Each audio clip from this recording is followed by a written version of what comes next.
एक छोटे से गांव में एक पुराना कुआं था जिसे सालों से कोई इस्तेमाल नहीं करता था। गांव के लोगों का कहना था कि यह कुआं बोलता है। रात में कभी कभी इस कुएं से बहुत ही अजीब अजीब सी आवाज़ें आती हैं कि मुझे यहाँ से बाहर निकालो। कभी ऐसा लगता है कि वहाँ पे कोई हंस रहा है, कभी रो रहा है। ऐसी भयानक आवाज़ें रात के समय उस कुएं से आती थी। गांव में रहने वाले सोनू नाम का एक 10 साल का लड़का था जो काफ़ी शरारती स्वभाव का था। एक शाम वे अपने दोस्तों के साथ मैदान में खेल रहा था। खेलते खेलते वे सभी उस बोलते कुएं के पास पहुंच गए। उसके दोस्त डर के कारण वहीं खड़े थे, लेकिन सोनू को किसी बात का डर नहीं था। वह कुएं के पास गया और झुककर नीचे देखने की कोशिश की, लेकिन कुआं काफ़ी गहरा था और उसमें काफ़ी अंधेरा छाया हुआ था। लेकिन तभी अचानक कुएं के अंदर से एक आवाज़ आई कि क्या तुम मुझे पानी दोगे।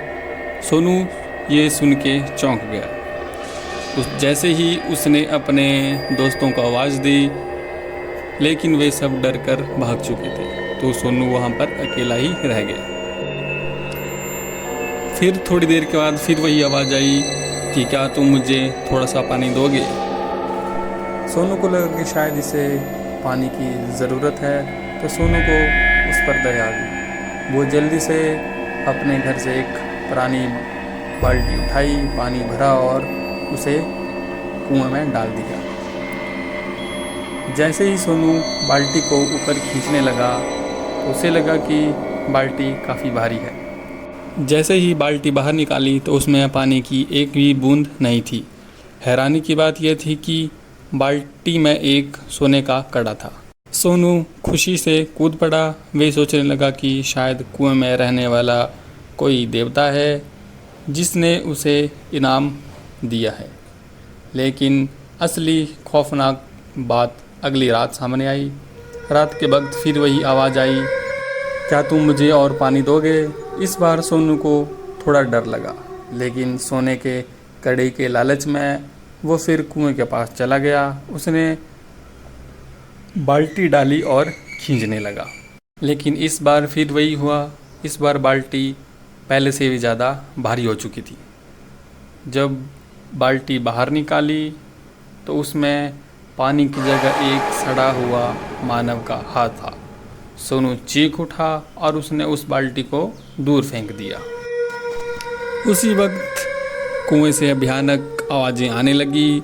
सोनू डर के मारे वहाँ से भाग गया और उसकी सांसें फूल रही थी। जैसे ही वो अपने घर पहुँचा तो उसने अपने मम्मी पापा को सारी बात बताई। तो अगले दिन यह बात पूरे गांव को पता चल गई कि सोनू के साथ क्या हुआ।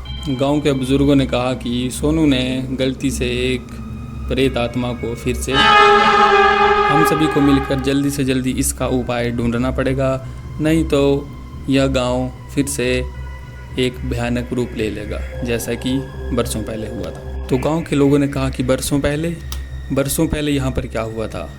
गांव के बुजुर्ग ने बताया कि यह कुआं वास्तव में एक शापित कुआं है। बहुत साल पहले यहाँ एक निर्दोष लड़के को इस कुएं में धकेल दिया गया था। लड़के को कुएं में धकेलने वाला कोई और नहीं बल्कि गांव के मुखिया का अपना ही बेटा था, क्योंकि उसने एक छोटी जाति की लड़की से विवाह कर लिया था और वह माँ बनने वाली थी। तो उसने बदनामी के डर से उस लड़के को कुएं में धकेल दिया और उस लड़की के साथ बहुत ही अत्याचार और अन्याय किया और बाद में उसे भी उसी कुएं में धकेल दिया। कहते हैं कि जब लड़की ने आखिरी सांस ली तब उसने कसम खाई थी कि वह वापस आएगी और अपने बच्चे के लिए न्याय करेगी। आज भी जो इस कुएं में झांकता है उसकी आत्मा उसके साथ बंध जाती है और उसे बहुत ही अनंत पीड़ा सहनी पड़ती है। लेकिन मुझे लगता है कि सोनू एक छोटा बच्चा है, इसलिए उसने अभी तक इसके साथ कुछ भी गलत नहीं किया है। इस घटना के बाद किसी ने भी उस कुएं के पास जाने की हिम्मत नहीं की। गांव वाले ने उस कुएं को बंद कर दिया और साथ ही वहां जाने के रास्ते को भी बंद कर दिया। लेकिन आज भी रात के समय उस कुएं से बहुत ही अजीब अजीब सी आवाज़ें आते हैं जो कि पूरे गांव में सुनाई पड़ती है। मानो वो आत्मा आज भी अपने बच्चे के लिए न्याय की तलाश में भटक रही है। अगर आपको यह कहानी अच्छी लगी हो तो वीडियो को लाइक, कमेंट और शेयर ज़रूर करें और हमारे चैनल को सब्सक्राइब करना ना भूलें। धन्यवाद।